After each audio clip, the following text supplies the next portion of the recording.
নমস্কাৰ বন্ধুসকল, আজি আমি ফ্লেক্সিড বা টিচি গুটিৰ আচৰিত স্বাস্থ্য উপকাৰিতাৰ বিষয়ে কথা পাতিম। আমি সকলোৱে জানো যে আমি সুস্বাস্থ্য লাভ কৰাৰ ক্ষেত্ৰত প্ৰথম দিশটোৱেই হৈছে পৰিপুষ্টি। আমি সুস্বাস্থ্য লাভ কৰিবলৈ হ'লে খাদ্যৰ জৰিয়তে আমি পৰিপুষ্টি লাভ কৰিবই লাগিব, ইয়াৰ কোনো গত্যন্তৰ নাই। আচলতে আমাৰ সুস্বাস্থ্যৰ বাবে যিবোৰ পুষ্টি উপাদানৰ প্ৰয়োজন, সেই পুষ্টি উপাদানসমূহ আমাৰ খাদ্যত আচলতে থাকিব লাগে। আৰু খাদ্যত যদি এই পুষ্টি উপাদানসমূহ সঠিক মাত্ৰাত থাকে, তেতিয়াহে আমি পৰিপুষ্টি লাভ কৰিব পাৰোঁ আৰু সুস্বাস্থ্য লাভ কৰিব পাৰোঁ। অৰ্থাৎ আমি বিভিন্ন ৰোগ ব্যাধিৰ পৰা হাত সাৰি থকাটো সম্ভৱ। এই ফ্লেক্সিড বা টিচি গুটি হৈছে এনে এবিধ খাদ্যবস্তু, যিবিধ খাদ্যত আমাৰ সুস্বাস্থ্যৰ বাবে প্ৰয়োজনীয় বেছিভাগ পুষ্টি উপাদানেই প্ৰচুৰ মাত্ৰাত পোৱা যায়।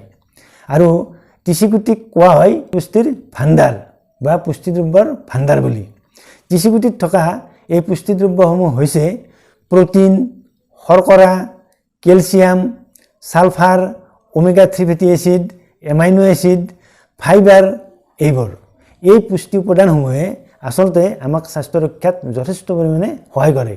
এক কথাত ক'বলৈ গ'লে এই ফ্লেক্সিড বা টিচি গুটিত থকা এই পুষ্টি উপাদানসমূহে আমাক বিভিন্ন ৰোগৰ পৰা আচলতে বচাই ৰাখিব পাৰে।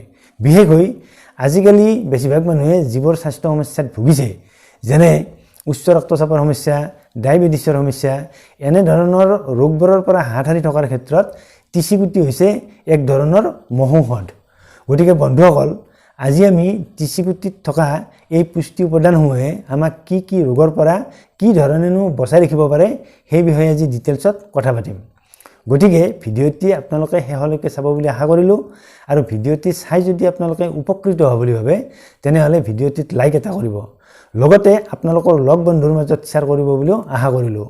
লগতে আমাৰ স্বাস্থ্য ৰক্ষা চেনেলটোৰ পৰা এনেধৰণৰ ইনফৰ্মেটিভ ভিডিঅ' পাই থাকিবলৈ হ'লে আপোনালোকে আমাৰ স্বাস্থ্য ৰক্ষা চেনেলটো ছাবস্ক্ৰাইব কৰি থ'বলৈও আপোনালোকক অনুৰোধ জনালোঁ। লগতে ওচৰতে থকা বেল আইকনটোও প্ৰেছ দি থ'ব বুলি আশা কৰিলোঁ। গতিকে আহকচোন বন্ধুসকল, টিচি গুটিত থকা এই পুষ্টি উপাদানসমূহে আমাক স্বাস্থ্য ৰক্ষাত কি ধৰণে সহায় কৰে বা কি কি ৰোগৰ পৰা কি ধৰণে বচাই ৰাখিব পাৰে, সেই বিষয়ে আজি এবিধকৈ কথা পাতোঁ আহক। টিচি গুটি বা ফ্লেক্সিডৰ প্ৰথম স্বাস্থ্য উপকাৰী গুণটো হৈছে টিচি গুটিত উচ্চ ৰক্তচাপ, হাৰ্টৰ সমস্যা বা ডায়েবেটিছৰ সমস্যা নিয়ন্ত্ৰণ কৰিব পৰা বা এক কথাত ক'বলৈ গ'লে আৰোগ্য কৰিব পৰা এক উপাদান হৈছে ওমেগা 3 ফেটি এচিড। টিচি গুটিত আচলতে এই ওমেগা 3 প্ৰচুৰ পৰিমাণে পোৱা যায়। চিকিৎসা বিজ্ঞানীসকলে কৈছে যে আজিকালি বেছিভাগ মানুহে ভুগি থকা এই উচ্চ ৰক্তচাপ, ডায়েবেটিছৰ সমস্যা বা হাৰ্টৰ বিভিন্ন ধৰণৰ সমস্যা বা তেজত যি কলেষ্ট্ৰলৰ সমস্যাৰ সৃষ্টি হয়, এই সমস্যাবোৰৰ মূল কাৰণবিধেই হৈছে শৰীৰত ওমেগা 3ৰ অভাৱ। গতিকে আমি যদি নিয়মিতভাৱে ওমেগা 3 ফেটি এচিড লাভ কৰিবলৈ এই ফ্লেক্সিড বা টিচি গুটি সেৱন কৰোঁ, তেতিয়া আমি আমাৰ শৰীৰত ঘাটি হোৱা এই ওমেগা 3 অতি সহজে পূৰণ কৰি ল'ব পাৰোঁ। আৰু অতি সহজে পূৰণ কৰি ল'লে আমি নিশ্চিতভাৱে এই উচ্চ ৰক্তচাপৰ সমস্যা বা কলেষ্ট্ৰলৰ সমস্যা বা ডায়েবেটিছৰ যি সমস্যা, ডায়েবেটিছ উঠা নমা কৰি থকা সমস্যা বা ইনচুলিন ৰেজিষ্টেঞ্চৰ নিচিনা যি সমস্যা, এই সমস্যাক আমি অতি সহজে প্ৰতিৰোধ কৰিব পাৰোঁ। বা যিসকল মানুহে এনেকুৱা সমস্যাত ভুগি আছে, তেওঁলোকে যদি নিয়মিতভাৱে এই টিচি গুটি বা ফ্লেক্সিড সেৱন কৰে এক নিৰ্দিষ্ট নিয়মত আৰু এক নিৰ্দিষ্ট মাত্ৰাত, তেতিয়া অতি সোনকালে এই সমস্যাসমূহৰ পৰা মুক্তি লাভ কৰিব পাৰে। আচলতে চিকিৎসা বিজ্ঞানীসকলে কৈছে যে টিচি গুটিত থকা এই ওমেগা 3 ফেটি এচিডে মানুহৰ কলেষ্ট্ৰলৰ সমস্যা অতি সহজে ভাল কৰি দিব পাৰে।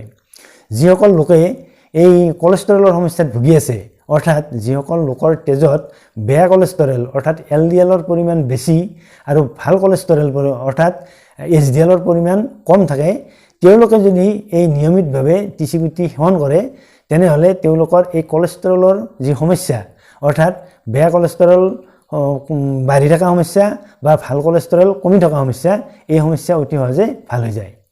আৰু যিসকলে এই কলেষ্ট্ৰলৰ সমস্যাৰ বাবে হাৰ্টৰ বিভিন্ন ধৰণৰ সমস্যাত ভুগি থাকে, তেওঁলোকে অতি সহজে এই হাৰ্টৰ এনেধৰণৰ সমস্যাৰ পৰা অতি সহজে আৰোগ্য লাভ কৰিব পাৰে। আৰু হাৰ্টৰ মাচুলবোৰ আচলতে ওমেগা 3য়ে ষ্ট্ৰং কৰি দিয়ে, যাৰ বাবে হাৰ্টৰ সমস্যাও ভাল হৈ যায়, লগতে উচ্চ ৰক্তচাপৰ নিচিনা সমস্যাও ভাল হৈ যায়। গতিকে বন্ধুসকল, এই ওমেগা 3 ফেটি এচিড আমি যদি এই ফ্লেক্সিড বা তিচিগুটিৰ পৰা আহৰণ কৰিব পাৰোঁ তেনেহ'লে নিশ্চিতভাৱে এই কোলেষ্ট্ৰলৰ সমস্যা, উচ্চ ৰক্তচাপৰ সমস্যা বা হাৰ্টৰ বিভিন্ন ধৰণৰ সমস্যা অতি সহজে আমি ভাল কৰি ল'ব পাৰোঁ। তাৰপিছত চিকিৎসা বিজ্ঞানীসকলে কৈছে যে যিসকল লোকে টাইপ 2 ডায়েবেটিছৰ নিচিনা সমস্যাত ভুগি আছে, অৰ্থাৎ যিসকলে ইনচুলিন ৰেজিষ্টেন্সৰ নিচিনা সমস্যাৰ সৃষ্টি হৈ টাইপ 2 ডায়েবেটিছত ভুগি আছে, তেওঁলোকেও যদি এই নিয়মিতভাৱে তিচিগুটি বা ফ্লেক্সিড সেৱন কৰে তেনেহ'লে তেওঁলোকৰ এই ডায়েবেটিছৰ যি সমস্যা অৰ্থাৎ ইনচুলিন ৰেজিষ্টেন্সৰ যি সমস্যা, সেই ইনচুলিন ৰেজিষ্টেন্সৰ সমস্যা অতি সহজে ভাল হৈ যায় আৰু তেতিয়া ব্লাড চুগাৰ নিয়ন্ত্ৰণলৈ আহে। গতিকে আমি বৰ্তমানে বেছিভাগ মানুহে ভুগি থকা এই জীৱনশৈলীজনিত ৰোগসমূহ যেনে উচ্চ ৰক্তচাপ, ডায়েবেটিছৰ সমস্যা, এনেধৰণৰ সমস্যা আমি এই ফ্লেক্সিডত থকা ওমেগা 3 ফেটি এচিডৰ সহায়ত আমি অতি সহজে ভাল কৰি ল'ব পাৰোঁ বা নিয়মিতভাৱে সেৱন কৰিলে আমি এই ৰোগসমূহক অতি সহজে প্ৰতিৰোধ কৰি ৰাখিব পাৰোঁ। ফ্লেক্সিড বা তিচিগুটিৰ 2 নম্বৰ স্বাস্থ্য উপকাৰিতাটো হৈছে এই নিয়মিতভাৱে যদি তিচিগুটি বা ফ্লেক্সিড সেৱন কৰা হয় তেনেহ'লে মানুহৰ কোষ্ঠকাঠিন্যৰ নিচিনা সমস্যা অতি সহজে ভাল হৈ যায়, কিয়নো এই তিচিগুটিত যথেষ্ট পৰিমাণে সলিউবল ফাইবাৰ পোৱা যায়। গতিকে নিয়মিতভাৱে যদি এই তিচিগুটি এক নিৰ্দিষ্ট মাত্ৰাত সেৱন কৰা হয় তেনেহ'লে মানুহে ভুগি থকা কনষ্টিপেশ্যনৰ নিচিনা সমস্যা বা কোষ্ঠকাঠিন্যৰ নিচিনা সমস্যা অতি সহজে ভাল হৈ যায়। লগতে যিসকল লোকে অভাৰৱেটৰ নিচিনা সমস্যাত ভুগি আছে তেওঁলোকেও এই অভাৰৱেট কম কৰি ল'ব পাৰে বা ৱেট লছ কৰিব পাৰে, কিয়নো তিচিগুটি যদি ৰাতিপুৱা সেৱন কৰা হয় এক নিৰ্দিষ্ট মাত্ৰাত তেনেহ'লে সদায় এই পেট ভৰি থকা এক অনুভৱ সৃষ্টি হয় আৰু পেট ভৰি থকা এনে ভাৱৰ সৃষ্টি হ'লে শকত মানুহবোৰে বা যিসকলে অভাৰৱেটৰ নিচিনা সমস্যাত ভুগি আছে তেওঁলোকৰ খাদ্য কমকৈ খোৱা এটা অভ্যাস গঢ়ি উঠে, যাৰ বাবে তেওঁলোকে সহজে ৱেট লছ কৰিব পাৰে। ইয়াৰ উপৰিও তিচিগুটিত থকা পুষ্টি উপাদানসমূহৰ বাবে তিচিগুটি নিয়মিতভাৱে খালে মানুহে চৰ্দি, কাহ বা বিভিন্ন ধৰণৰ ডিঙিৰ বিষ এনেধৰণৰ সমস্যাৰ পৰাও অতি সহজে হাত সাৰি থাকিব পাৰে। গতিকে তিচিগুটিত থকা এই পুষ্টি উপাদানসমূহে মানুহৰ বিভিন্ন ধৰণৰ ৰোগ অতি সহজে প্ৰতিৰোধ কৰি ৰাখিব পাৰে। তিচিগুটিত যথেষ্ট পৰিমাণে ফাইবাৰ পোৱা হেতুকে তিচিগুটি নিয়মিতভাৱে সেৱন কৰিলে মানুহৰ হজম শক্তি ভাল হয় আৰু লগতে এই তিচিগুটি হৈছে এক ধৰণৰ প্ৰিবায়'টিক খাদ্য আৰু এই তিচিগুটি নিয়মিতভাৱে সেৱন কৰিলে আমাৰ পেটৰ ভিতৰত থকা এই ভাল বেক্টেৰিয়াবোৰ বৰ্তি থকাত সহায় কৰে, যাৰ বাবে আমাৰ হজম শক্তিকে ধৰি আমাৰ সুস্বাস্থ্য ৰক্ষাত বা আমাৰ অভাৰঅল স্বাস্থ্য ৰক্ষাত যথেষ্ট পৰিমাণে সহায় কৰে।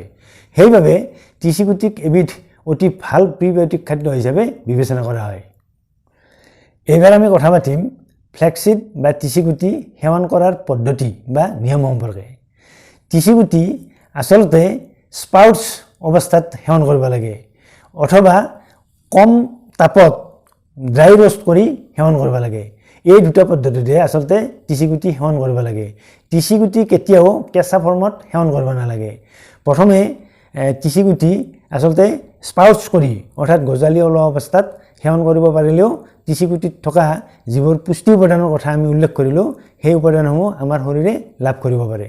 গতিকে স্পাউটছ কৰিও তিচিগুটি বা ফ্লেক্সিড সেৱন কৰিব পাৰি অথবা তিচিগুটি আমি ড্ৰাই ৰোষ্ট কৰি কম তাপত যদি আমি ড্ৰাই ৰোষ্ট কৰোঁ সেই ড্ৰাই ৰোষ্ট কৰা তিচিগুটিখিনি আমি মিক্সাৰ গ্ৰাইণ্ডাৰত গ্ৰাইণ্ড কৰি লৈ আমি প্ৰথমে এটা এয়াৰ টাইট কণ্টেইনাৰত থৈ দিব লাগে আৰু সেই এয়াৰ টাইট কণ্টেইনাৰৰ পৰা দৈনিক 2 চামুচকৈ আমি কুহুমীয়া গৰম পানীত মিহলাই সেৱন কৰিব পাৰি অথবা আমি বিভিন্ন খাদ্যবস্তু যেনে তৰকাৰী বা চালাডত মিহলি কৰিও আমি খাব পাৰোঁ। তেতিয়া ফ্লেক্সিড বা এই তিচিগুটিত থকা এই পুষ্টি উপাদানসমূহ বিশেষকৈ ওমেগা 3 আমি সৰ্বাধিক পৰিমাণে লাভ কৰিব পাৰোঁ আৰু তিচিগুটিৰ এই পুষ্টি উপাদানৰ স্বাস্থ্য উপকাৰিতা আমি লাভ কৰিব পাৰোঁ।